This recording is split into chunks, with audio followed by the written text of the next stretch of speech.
Mi hija me llamó y me dijo, «Papá, me voy a casar», y me soltó, «Pero tú no das la talla. No aparezcas». La llamada terminó ahí, y en los días siguientes todo empezó a cambiar.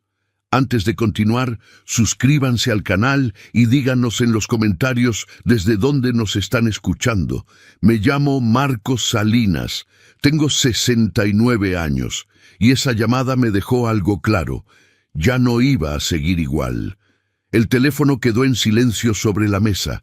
No grité, no maldije, no marqué de vuelta. Me quedé sentado en la sala de mi casa, mirando ese aparato como si fuera algo ajeno, algo que no tenía nada que ver conmigo. La voz de Cristina todavía resonaba en mi cabeza. No das la talla. 40 años de trabajo honesto, y aún así seguía cargando gastos que ya no me correspondían. 35 criando a esa niña sola, porque su madre nos dejó cuando ella apenas tenía meses. Y ahora no doy la talla. Me levanté despacio. Las rodillas protestaron, como siempre. Caminé hasta la ventana y vi la calle vacía de mi colonia. Todo estaba en orden, todo estaba tranquilo. Pero adentro de mí algo se había roto de una manera diferente. No era dolor, era claridad. Cristina siempre había sido exigente. Desde chica quería lo mejor, lo más nuevo, lo más caro. Yo se lo daba. Trabajé turnos dobles durante años para que no le faltara nada, para que estudiara en buenas escuelas, para que tuviera un carro cuando cumplió 18, para que nunca sintiera la ausencia de su madre como un vacío insoportable. Pero nunca fue suficiente. Cuando entró a la universidad, necesitaba más dinero. Cuando se graduó, necesitaba un departamento. Cuando consiguió trabajo, necesitaba ayuda para los gastos porque estaba empezando. Siempre había una razón, y yo siempre decía que sí. Me serví un vaso de agua en la cocina. El silencio de la casa me pareció más pesado que nunca. No había nadie más. Solo yo. Solo mis decisiones. Solo mi dignidad pisoteada sobre el piso de loseta que limpié esa misma mañana. No aparezcas, como si yo fuera un estorbo, como si mi presencia en su día especial fuera a arruinar algo, como si yo, que pagué cada maldito peso de su vida, no mereciera estar ahí. Volví a sentarme.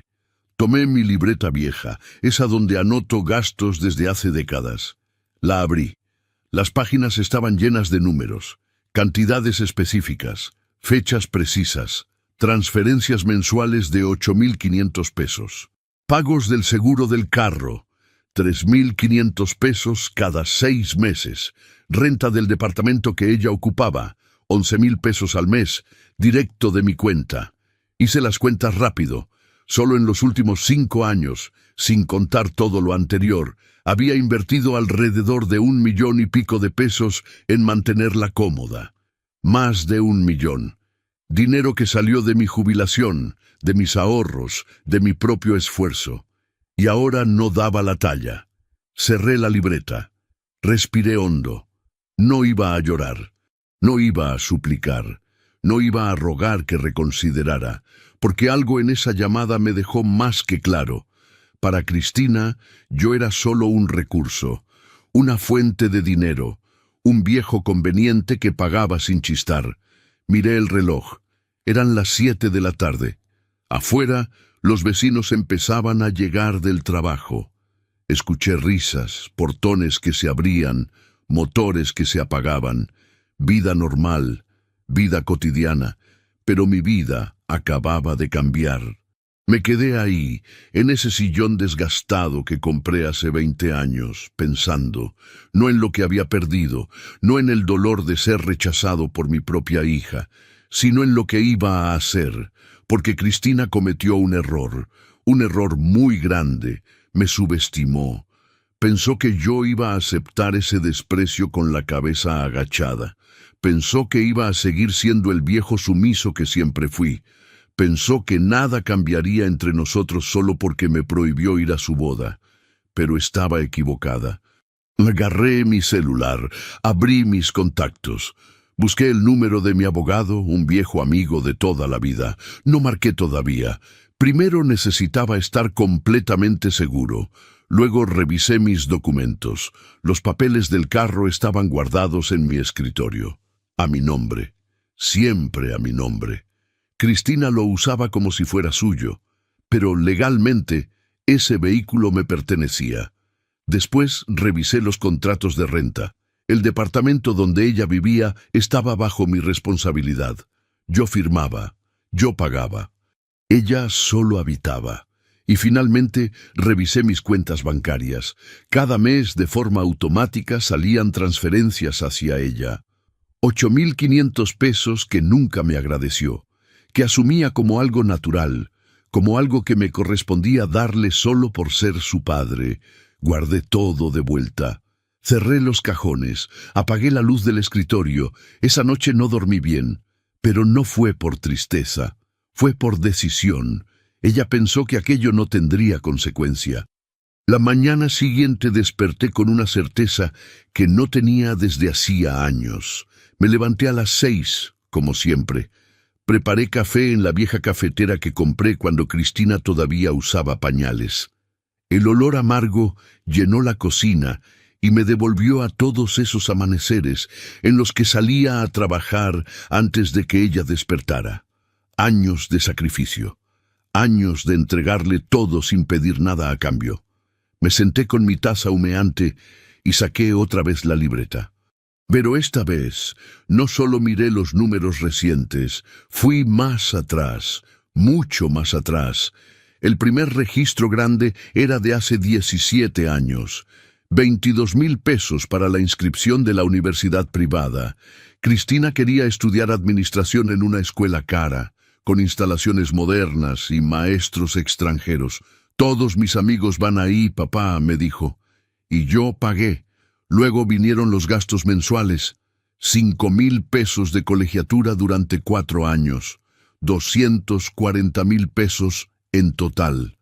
Más los libros, más el transporte, más las salidas con sus compañeros, porque necesitaba hacer networking. Pasé la página. Ahí estaba el recibo del carro. Un sedán gris del 2008, seminuevo, en buen estado. 145.000 pesos que saqué de mis ahorros. Lo compré cuando ella cumplió 23 y consiguió su primer empleo. Para que no dependas del transporte público, mija, le dije. Ella sonrió. Me abrazó. Dijo que era el mejor padre del mundo. Pero nunca mencionó que el carro seguía a mi nombre. Nunca preguntó si algún día lo transferiría. Simplemente asumió que era suyo, que todo lo que yo le daba era suyo. Seguí revisando. Cuando se mudó sola hace 5 años, necesitaba dinero para el depósito y los primeros meses de renta. Le di 55.000 pesos. Es un préstamo, papá. Te lo devuelvo, prometió. Nunca lo hizo. Después vino la ayuda mensual. 8.500 pesos que empezaron como algo temporal. Solo hasta que me estabilice económicamente, dijo. Eso fue hace 5 años, 60 meses, 510.000 pesos transferidos de mi cuenta a la suya, mes tras mes, sin falta, y la renta, 11.000 pesos mensuales que yo pagaba directo al casero. Otros 660.000 pesos en 5 años, porque según Cristina, su sueldo apenas le alcanzaba para lo básico. Hice la suma completa, desde que cumplió 18 hasta hoy. 1.625.000 pesos. Más de 1,5 millones invertido en ella, en su comodidad, en su estilo de vida, y ahora yo no daba la talla. Cerré la libreta y me quedé mirando por la ventana. El sol empezaba a entrar por las cortinas desgastadas de mi sala.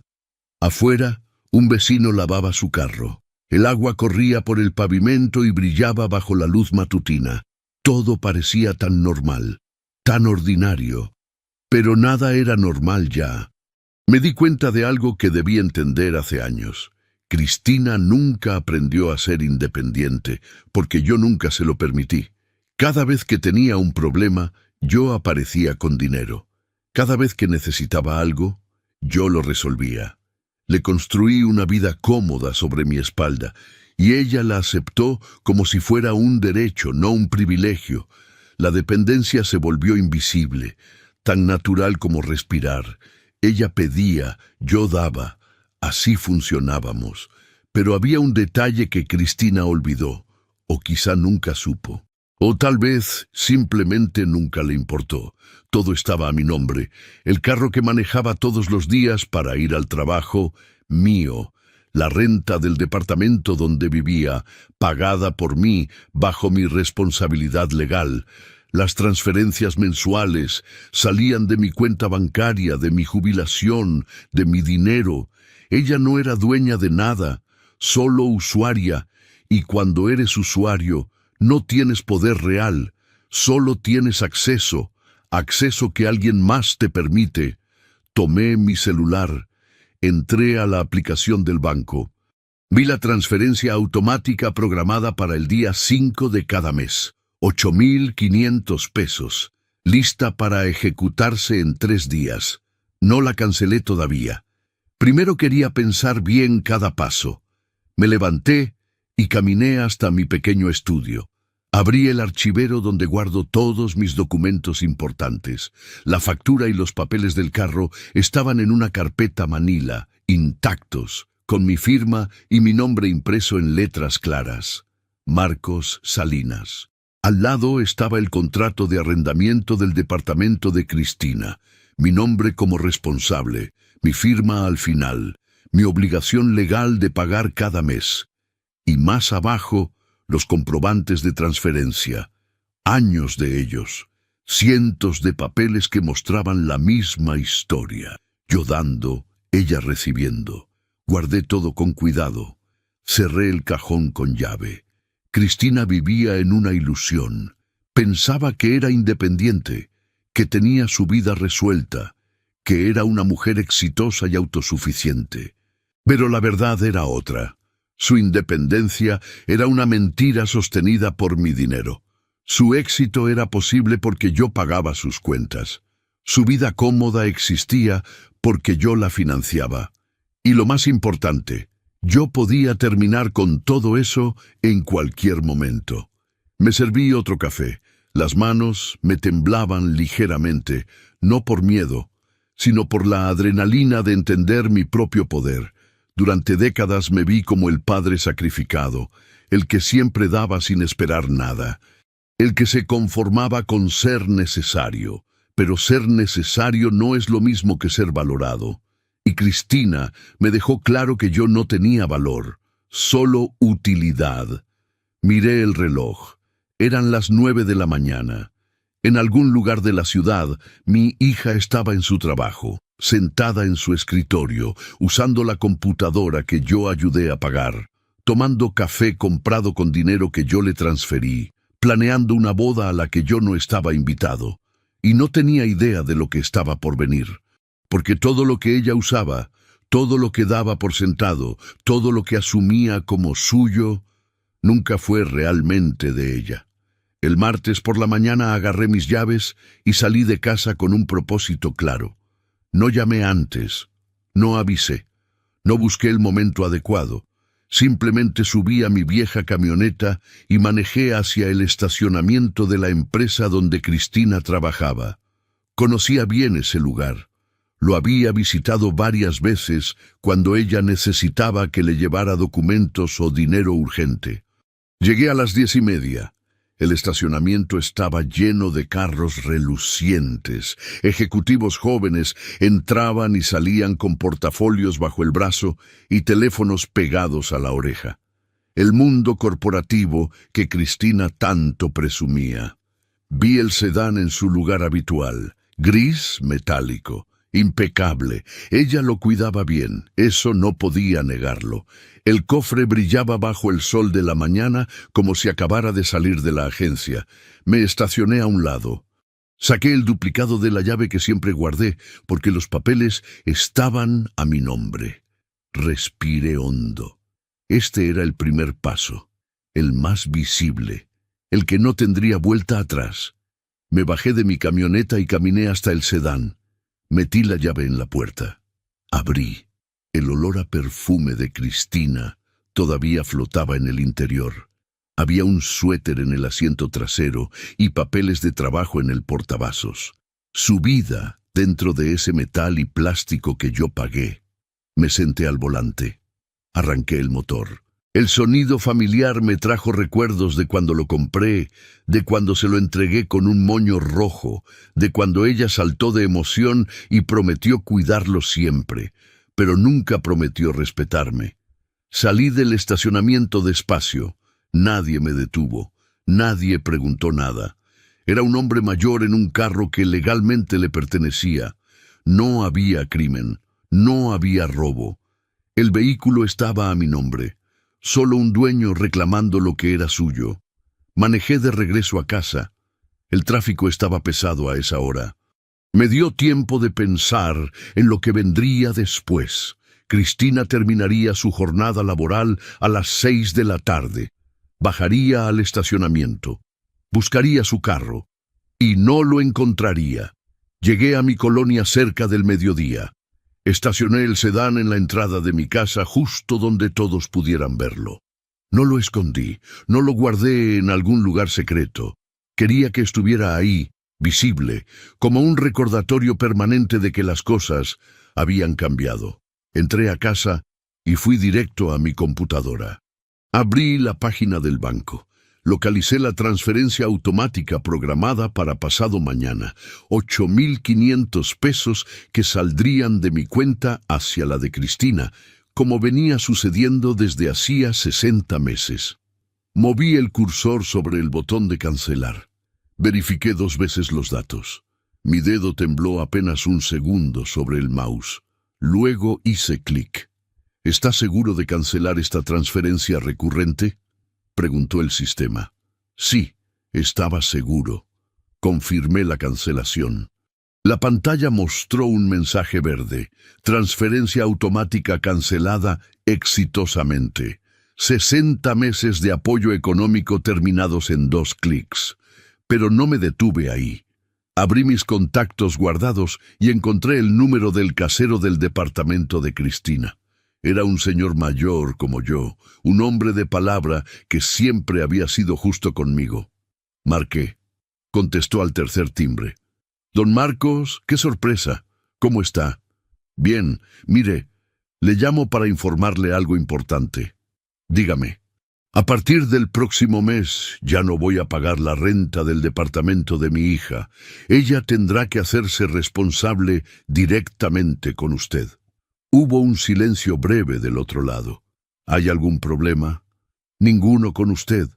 Es un asunto familiar. Solo quiero que sepa que mi responsabilidad termina con el pago de este mes. A partir de ahí, cualquier acuerdo será directamente con ella. Entiendo. ¿Quiere que hable con ella? No es necesario. Ella se enterará a su debido tiempo. Solo quería avisarle para que no haya confusiones. Muy bien, don Marcos. Yo hablaré con su hija cuando llegue el momento del próximo pago. Se lo agradezco. Hasta luego. Colgué. 3 movimientos ejecutados en menos de 2 horas. El carro recuperado. La transferencia cancelada. La renta cortada. Me preparé un almuerzo sencillo. Arroz con frijoles. Nada especial. Comí despacio, pensando en cada detalle de lo que acababa de hacer. No sentía culpa, no sentía duda, sentía algo mucho más poderoso, control. Durante 35 años construí mi vida alrededor de Cristina. Cada decisión que tomaba consideraba primero sus necesidades. ¿Podía comprarme un carro nuevo? No, porque ella necesitaba colegiatura. ¿Podía irme de vacaciones? No, porque ella necesitaba dinero para sus gastos. ¿Podía ahorrar para mi vejez? Apenas, porque ella siempre tenía emergencias. Normalicé el sacrificio hasta convertirlo en mi identidad. Pero el sacrificio solo tiene sentido cuando es valorado, cuando la otra persona reconoce lo que renunciaste por ella, cuando existe gratitud, aunque sea silenciosa. Cristina no sentía gratitud, sentía derecho. Lavé mi plato. Sequé mis manos en el trapo viejo de la cocina. Miré por la ventana y vi el sedán estacionado afuera, brillando bajo el sol de la tarde. Revisé mi celular. Ninguna llamada. Ningún mensaje. Cristina todavía estaba en su mundo perfecto, en su oficina climatizada, tomando decisiones importantes, sintiéndose exitosa, sin saber que en cuestión de horas su realidad comenzaría a desmoronarse, porque el golpe más efectivo no es el que se anuncia, es el que llega cuando menos lo esperas, cuando bajas la guardia, cuando crees que todo sigue igual. Me senté en mi sillón y esperé. Esperé a que dieran las 6 de la tarde, esperé a que Cristina terminara su trabajo. Esperé a que bajara al estacionamiento con su bolso de diseñador y sus tacones caros. Esperé a que se diera cuenta de que algo faltaba. Pero en ese momento, ella todavía no sabía nada. Ella se dio cuenta cuando ya lo necesitaba. El sábado llegó con un cielo despejado y una temperatura perfecta. Me desperté temprano, como todos los días. Preparé mi café. Leí el periódico. Regué las plantas del patio. Todo igual que siempre, como si ese día no fuera especial. Como si mi hija no se estuviera casando a las 5 de la tarde en un salón elegante del otro lado de la ciudad. No recibí invitación formal. No hubo tarjeta con letras doradas ni sobre con mi nombre. Solo aquella llamada cortante días atrás. No aparezcas. Y no iba a aparecer. Me bañé con calma. Me puse ropa limpia pero simple. Pantalón de mezclilla y camisa blanca. Nada especial. Salí a caminar por el parque cercano a mi casa, ese donde solía llevar a Cristina cuando era niña. Los columpios seguían ahí, oxidados pero funcionales. Los mismos árboles, ahora más grandes. El mismo camino de grava donde ella aprendió a andar en bicicleta. Recordé ese día. Tenía 6 años.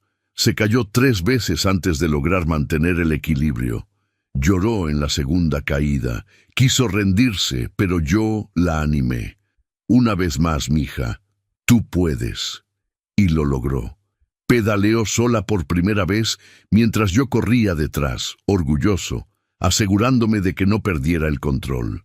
Ahora ella pedaleaba sola hacia su nueva vida, sin mí.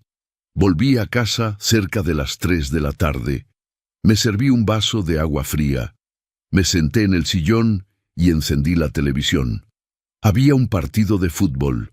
No me interesaba realmente, pero necesitaba ruido. Necesitaba algo que llenara el silencio pesado de saber que en algún lugar mi hija se estaba preparando para el día más importante de su vida. Imaginé la escena. Cristina frente al espejo, maquillándose con cuidado. El vestido blanco colgado detrás de ella, impecable, costoso. Seguramente sus amigas estarían ahí, ayudándola, tomando fotos, riendo.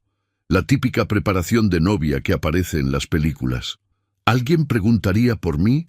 Alguna de sus amigas diría, ¿y tu papá cuándo llega? O ya todas sabían que yo no existía para ese día. A las 5 en punto miré el reloj. La ceremonia estaba comenzando. Cristina estaría caminando hacia el altar del brazo de... ¿De quién? Nunca me dijo quién ocuparía mi lugar. Un tío, quizá, o un amigo del novio. O tal vez simplemente caminó sola, como si nunca hubiera tenido padre. No sentí el impulso de ir, ni siquiera por curiosidad, ni siquiera para verla de lejos, escondido entre los invitados, porque no era bienvenido, y yo ya no mendigaba espacios donde no me querían. Pasaron las horas. El sol comenzó a ocultarse. Las luces de la calle se encendieron. El partido terminó. Puse otro canal. Una película vieja que ya había visto. No importaba.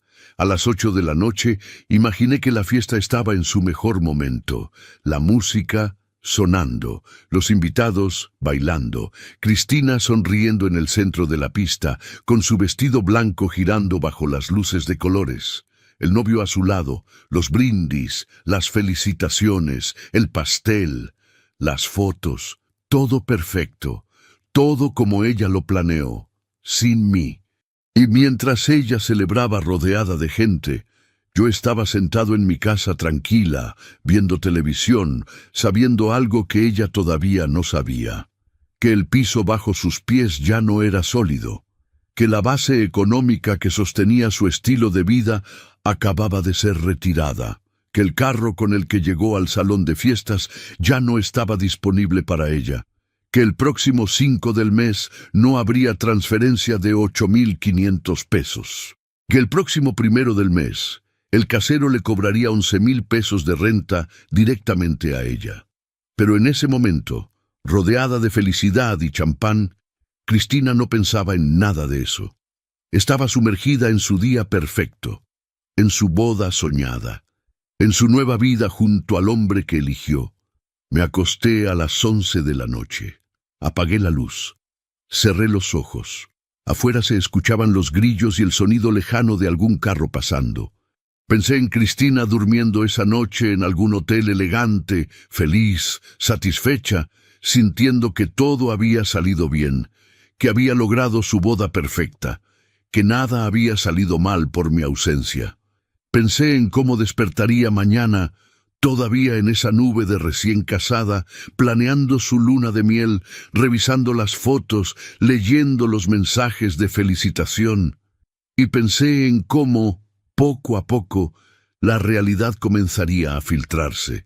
Primero sería algo pequeño, una pregunta sin respuesta, una llamada que no llegaba, un detalle fuera de lugar. Luego vendría la incomodidad, la duda, la sensación de que algo no estaba bien, y finalmente la certeza, el golpe completo, la comprensión de que su vida cómoda dependía de alguien a quien acababa de humillar.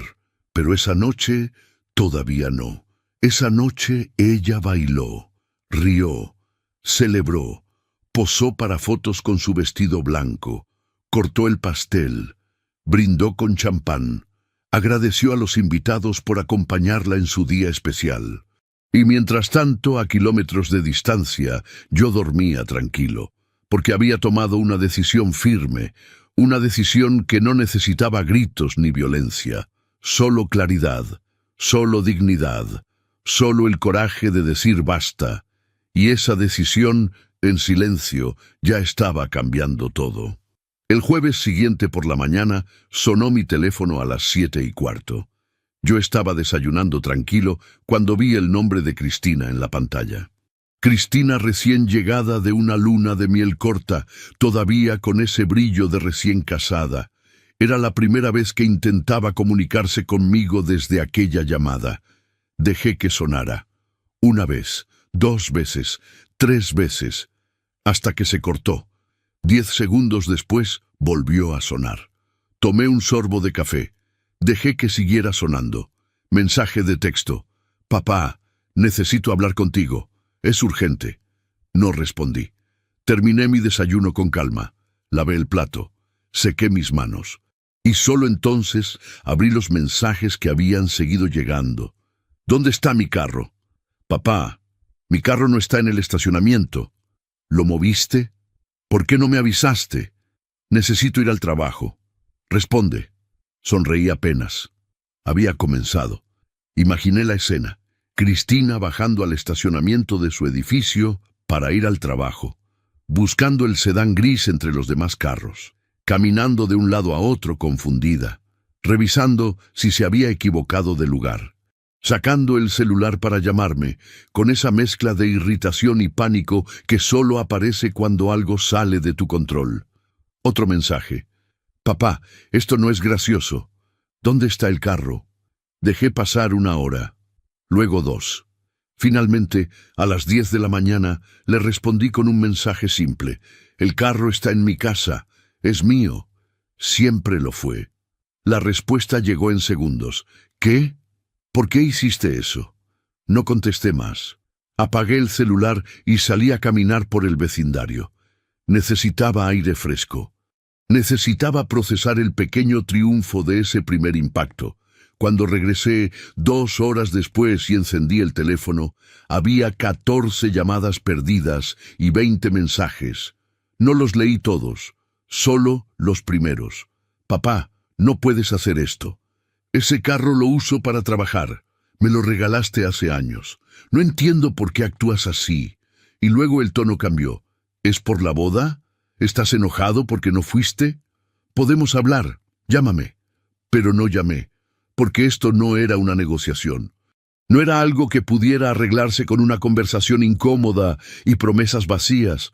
Los días siguientes fueron más interesantes. 2 días después, Cristina volvió a escribir. «Papá, la transferencia de este mes no llegó. ¿Olvidaste hacerla?» Así que todavía pensaba que era un olvido. Todavía no entendía que era intencional. Le respondí con la verdad. No la olvidé, la cancelé. Pasaron 5 minutos antes de que contestara. ¿Por qué? Porque ya no voy a darte dinero. Esta vez la respuesta fue inmediata. ¿Estás loco? Ese dinero lo necesito para mis gastos. Entonces, ¿trabaja más o gasta menos? Tengo 35 años, no soy una niña. Exacto, ya no eres una niña, actúa como adulta. No hubo respuesta después de eso, al menos no ese día. Al día siguiente me llamó su esposo, ni siquiera sabía su nombre completo, solo que trabajaba en algo relacionado con ventas y que ganaba bien, según Cristina siempre presumía.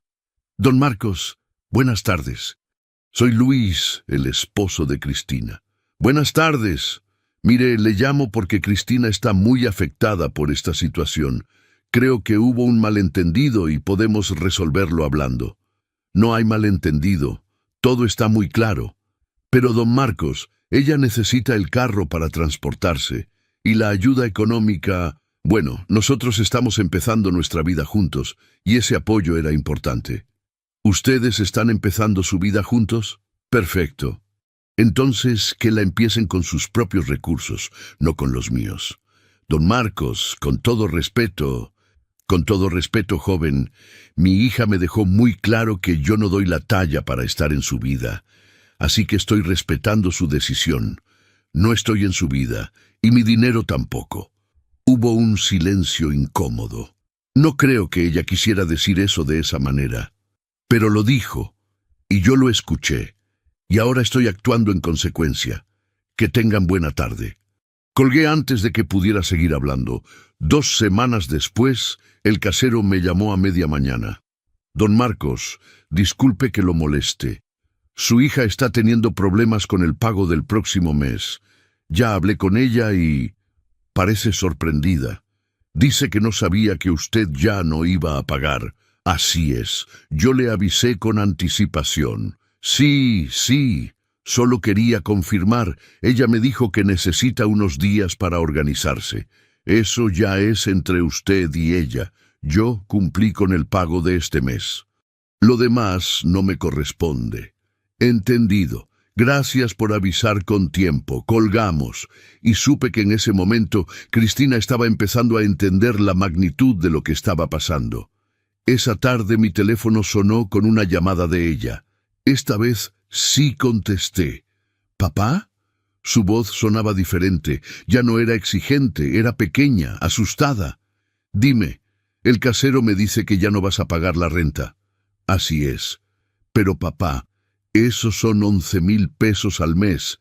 Yo no puedo... Entonces busca algo más barato. O pídele ayuda a tu esposo, o consigue un mejor trabajo, pero yo ya no voy a pagarlo. ¿Y el carro? Tampoco me lo vas a devolver. Ese carro es mío, siempre lo fue, tú solo lo usabas. Pero papá, necesito... Cristina, tú necesitas muchas cosas, pero ya no son mi responsabilidad.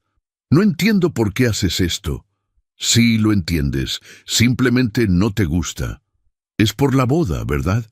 Es por todo, por años de darlo todo sin recibir ni siquiera respeto. Es por ser tratado como un cajero automático. Es por escuchar que no doy la talla. Es por muchas cosas que tú decidiste hacer y decir, papá, yo... Que te vaya bien, Cristina. Colgué. Esa noche no dormí tan tranquilo como los días anteriores. No por culpa, sino porque sabía que algo había cambiado definitivamente entre nosotros. Había cruzado un punto sin retorno. Y aunque dolía, también sentía algo que no había sentido en años: libertad. Cristina finalmente entendió que algo serio estaba pasando. Ahí comenzó su desesperación. La segunda semana después de la boda fue cuando Cristina realmente empezó a pelear. Los mensajes cambiaron de tono. Ya no eran súplicas confundidas ni preguntas nerviosas. Ahora eran acusaciones directas, reclamos cargados de rabia, intentos desesperados de recuperar el control que acababa de perder. Eres un viejo cruel. No puedo creer que tu propio orgullo sea más importante que mi bienestar. Todo esto porque no fuiste a una boda. ¿En serio eres tan infantil? Leí cada mensaje con la misma expresión neutral. Tomaba mi café, miraba por la ventana y no respondía, porque responder era darle poder, era entrar en su juego, era permitir que la conversación se convirtiera en una negociación donde ella buscaría la forma de manipularme otra vez. El martes por la tarde llegó a mi casa sin avisar. Escuché el timbre, abrí la puerta y ahí estaba, ojeras marcadas, ropa arrugada. Nada que ver con la mujer impecable que siempre presumía en sus redes sociales. Necesito hablar contigo. Habla. No la invité a pasar. Me quedé en el umbral, bloqueando la entrada. ¿Aquí?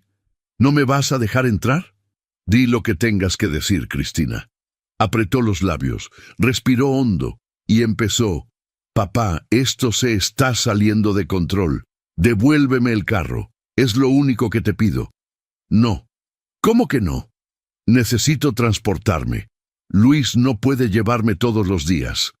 Entonces toma el transporte público o compra tu propio carro. No tengo dinero para comprar un carro. Entonces ahorra, trabaja, resuelve. No es tan fácil. Para mí nunca fue fácil tampoco, pero lo hice. Ahora te toca a ti. Se quedó callada un momento, cambió de estrategia. Está bien, entiendo que estás enojado por la boda. Fue un error no invitarte. Lo reconozco. Pero ya pasó. ¿Podemos dejarlo atrás? Esto no es por la boda. Entonces, ¿por qué? Porque me trataste como si fuera un estorbo, porque nunca valoraste lo que hice por ti, porque asumiste que mi dinero era tuyo por derecho, porque me faltaste al respeto. Nunca te falté al respeto. Me dijiste que no doy la talla. ¿Cómo llamas a eso? Se quedó en silencio. Sus ojos se llenaron de lágrimas. Y ahí vino el siguiente intento. Papá, yo no quise decir eso de esa forma. Estaba estresada. Fue un momento difícil. Pero no lo pensé realmente. Pero lo dijiste. Y lo dijiste con mucha claridad. Y por eso me vas a castigar toda la vida. No te estoy castigando. Simplemente dejé de financiarte. Es lo mismo. No, Cristina. Castigarte sería hacerte daño intencionalmente. Esto es solo dejar de darte lo que nunca agradeciste. Lloró abiertamente. Las lágrimas corrían por sus mejillas mientras buscaba las palabras correctas para quebrarme, para hacerme sentir culpable, para que yo cediera como siempre había cedido. Papá, por favor, soy tu hija, tu única hija. Lo sé. Y precisamente por eso es que debí hacer esto hace mucho tiempo. ¿Hacer qué? ¿Abandonarme? Enseñarte a valerte por ti misma. Yo me valgo por mí misma. No, Cristina, yo te valía por ti. Había una diferencia enorme. Dio un paso atrás. Secó sus lágrimas, no con rabia todavía, sino con un cansancio que empezaba a notarse en sus ojos, como si algo dentro de ella comenzara a quebrarse. Como si la seguridad que siempre tuvo empezara a desmoronarse lentamente. No entiendo cómo puedes hacerme esto. Su voz ya no era fuerte, era pequeña, perdida, porque durante 35 años yo hice todo por ti. Y cuando necesité algo tan simple como respeto me lo negaste. Pero yo nunca pensé... Exacto, nunca pensaste. Nunca pensaste en lo que me costaba darte todo. Nunca pensaste en agradecerlo. Nunca pensaste que algún día yo diría basta. Se quedó mirándome. Ya no había lágrimas, solo confusión. como si recién estuviera entendiendo que esto era real, que yo no iba a cambiar de opinión. ¿Y ahora qué voy a hacer? Lo que todos hacemos, Cristina. Resolver tu vida con tus propios recursos. Pero no hay peros. Es así. Y mientras más rápido lo aceptes, más rápido podrás seguir adelante. Se dio media vuelta y se fue caminando despacio hacia la calle. No con furia, con derrota. No tenía carro donde subirse. Tuvo que pedir un taxi desde su celular. Se quedó parada en la esquina, de espaldas a mi casa, esperando. Yo cerré la puerta. No sentí satisfacción, no sentí victoria. Solo sentí cansancio. Cansancio de años aguantando. Cansancio de ser usado. Cansancio de rogar por migajas de afecto mientras vaciaba mi cartera. Me senté en el sillón, prendí la televisión. Había un documental sobre leones. El narrador explicaba cómo las crías, al crecer, deben aprender a cazar solas. Si la madre sigue dándoles comida, nunca desarrollan las habilidades para sobrevivir. Sonreí amargamente ante la ironía. Esa noche Cristina intentó llamarme varias veces. No contesté ninguna. Me envió mensajes alternando entre súplicas y acusaciones, entre promesas de cambio y expresiones de agotamiento. Pero algo había cambiado en esa conversación frente a mi puerta. Ella finalmente entendió que yo no iba a ceder, que las lágrimas no funcionaban, que los reclamos no me conmovían. Por primera vez en 35 años, Cristina se dio cuenta de algo fundamental, que ya no podía contar conmigo. Pasaron 3 semanas desde aquella visita a mi casa, 3 semanas en las que Cristina intentó todo. Llamadas a medianoche, mensajes largos explicando su situación económica, correos electrónicos formales pidiendo reconsiderar la decisión. Incluso intentó que Luis me llamara de nuevo para mediar como adultos. Bloqueé todos los intentos. Cambié mi rutina para evitar encuentros casuales. Dejé de ir al supermercado donde ella compraba. Modifiqué mis horarios de caminata. Me volví invisible para ella, igual que ella quiso que yo fuera invisible en su boda. Una tarde de viernes, una vecina tocó a mi puerta. «Don Marcos, disculpe que lo moleste. Su hija estuvo aquí hace rato preguntando por usted». «¿Qué quería?» No me dijo. Solo preguntó si usted estaba bien, si lo había visto salir. Se veía preocupada, o tal vez desesperada. No sé. Gracias por avisarme. ¿Todo bien entre ustedes? Todo bien. Solo son asuntos familiares que estamos resolviendo. Cerré la puerta sabiendo que Cristina estaba perdiendo opciones. Ya no solo me buscaba por teléfono, ahora venía físicamente. Esperaba encontrarme. Necesitaba una confrontación cara a cara porque las demás estrategias habían fallado. El lunes por la mañana recibí un mensaje del casero. «Don Marcos, buenos días. Solo para informarle que su hija no pudo pagar la renta completa este mes. Me dio 6,000 pesos. Acepté un pago parcial y el resto quedó pactado para 15 días. Leí el mensaje 2 veces. 6,000 de 11,000. Le faltaron 5,000 pesos, casi la mitad. Eso significaba que sus finanzas ya estaban colapsando, que el sueldo que siempre presumió como muy bueno en realidad apenas le alcanzaba para lo básico, que sin mi ayuda mensual de 8,500 pesos, sin el carro que le ahorraba gastos de transporte, sin mi soporte silencioso, su vida se estaba desmoronando. No le respondí al casero. No era mi problema ya.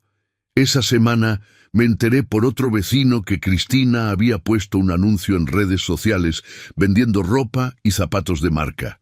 Cosas que yo le había comprado en sus cumpleaños. Bolsas caras que presumía en fotos. Todo a precios rebajados. «Urge vender», decía la publicación.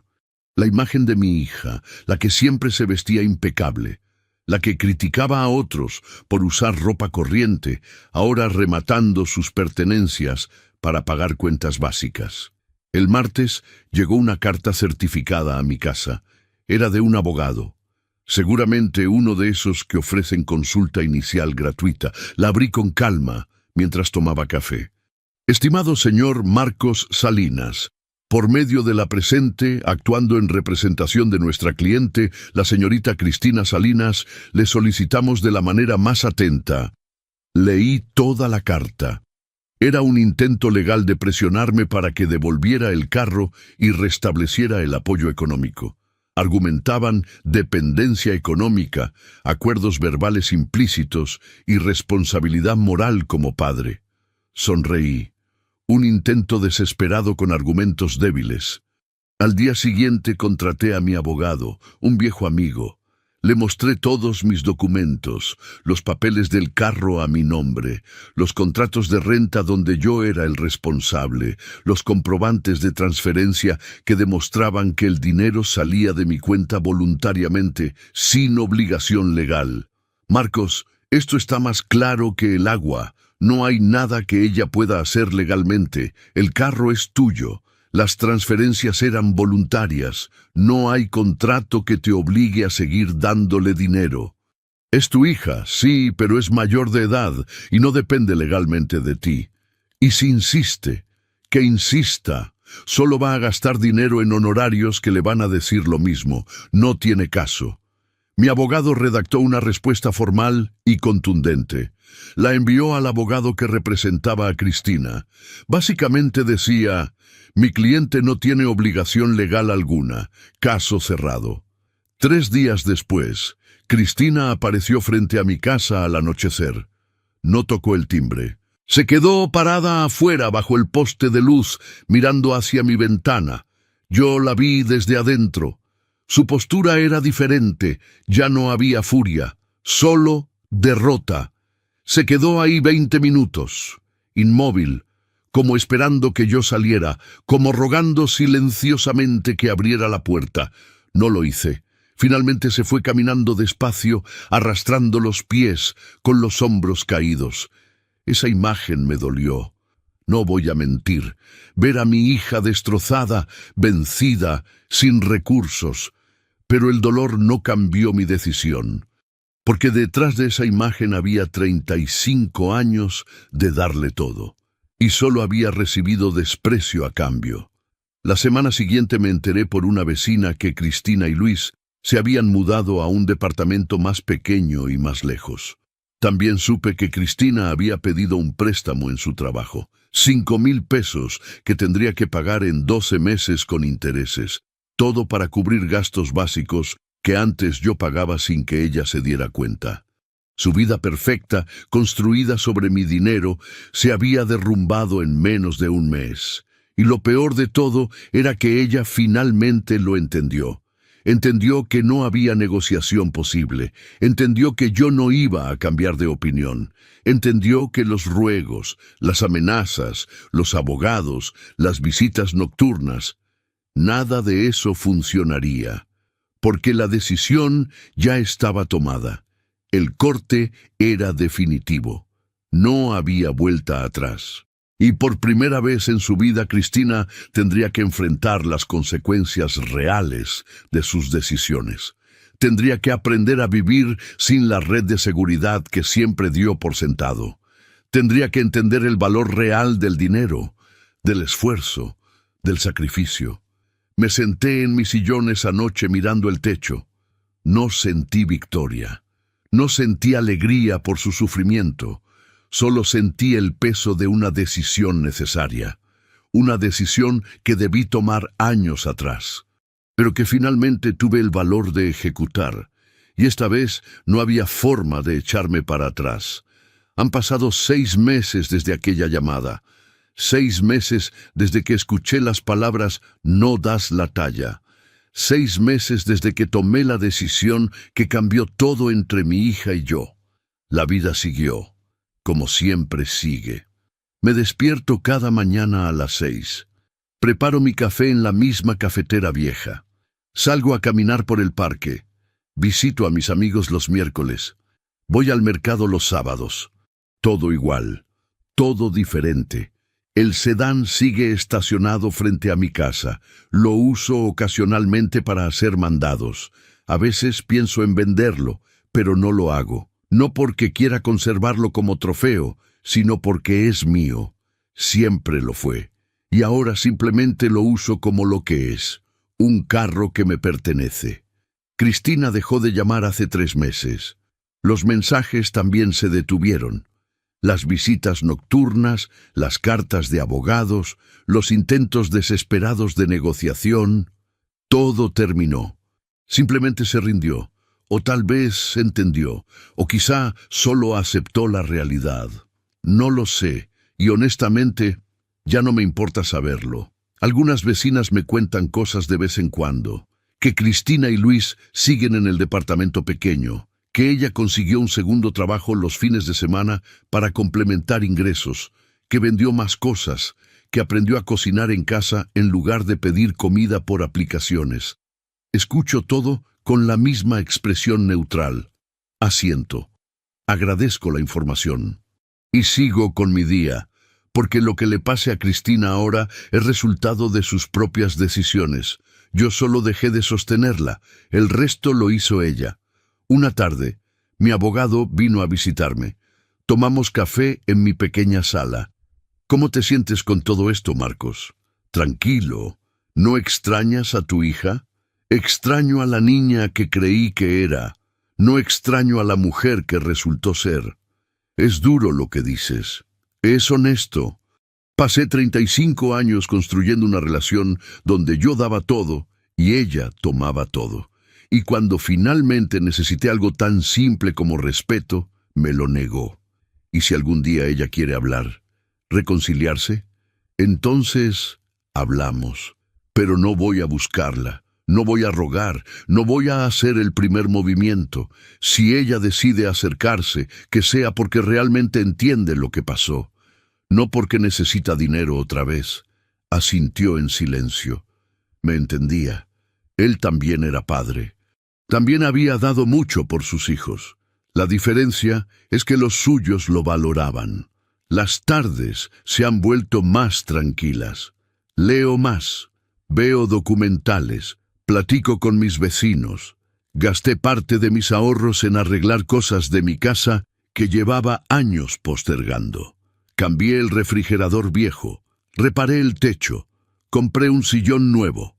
Por primera vez en décadas, mi dinero es para mí, y se siente extraño, pero también se siente bien. Calculé cuánto hubiera seguido gastando en Cristina si no hubiera cortado el apoyo. 8.500 pesos mensuales por 6 meses, 51.000 pesos, más la renta, 66.000 pesos. Total, 117.000 pesos ahorrados en medio año. Dinero que ahora está en mi cuenta, dinero que puedo usar para mi vejez, dinero que me da seguridad en lugar de darle comodidad a alguien que no la valoraba. A veces me pregunto si fui demasiado duro, si debí darle una segunda oportunidad, si debí perdonar más rápido. Pero entonces recuerdo la frialdad en su voz. No aparezcas, como si yo fuera un estorbo, como si mi presencia manchara su día perfecto. Y entonces sé que hice lo correcto, porque el perdón no significa volver a ser usado. El amor de padre no significa ser un tapete donde alguien limpia sus zapatos. La familia no es una excusa para el abuso económico y emocional. Hay una diferencia entre ayudar a alguien que lo necesita y mantener a alguien que solo quiere vivir cómodamente a tu costa. Cristina nunca me necesitó realmente, solo necesitó mi dinero. Y cuando le quité el dinero, descubrió algo que debió aprender hace años, que ella puede valerse por sí misma, que tiene capacidad, que puede trabajar, ahorrar, sacrificarse, solo que ahora lo hace para ella, no para comprar cosas innecesarias mientras yo pagaba lo básico. ¿Es esto venganza? Tal vez. Pero no es una venganza cruel. No le hice daño. No arruiné su vida, solo dejé de construirla por ella.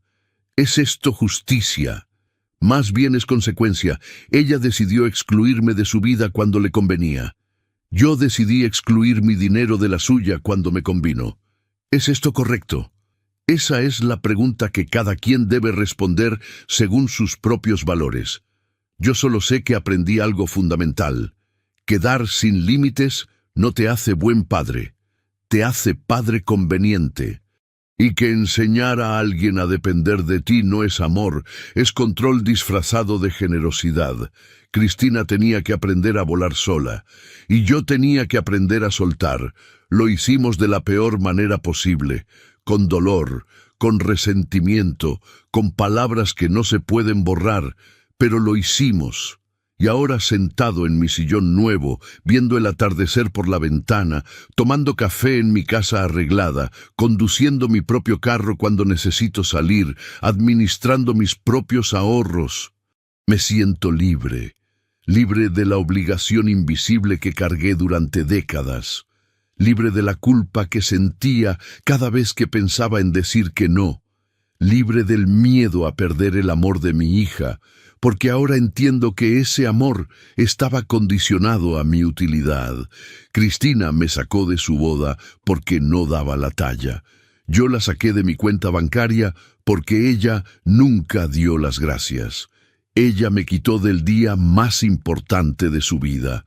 Y yo, por fin, dejé de sostener una dependencia que yo mismo había alimentado. ¿Quién perdió más? Esa respuesta no me corresponde darla. Solo sé que por primera vez en muchos años, cuando me miro al espejo, veo a un hombre que se respeta a sí mismo. Y eso, al final, vale más que cualquier reconciliación forzada.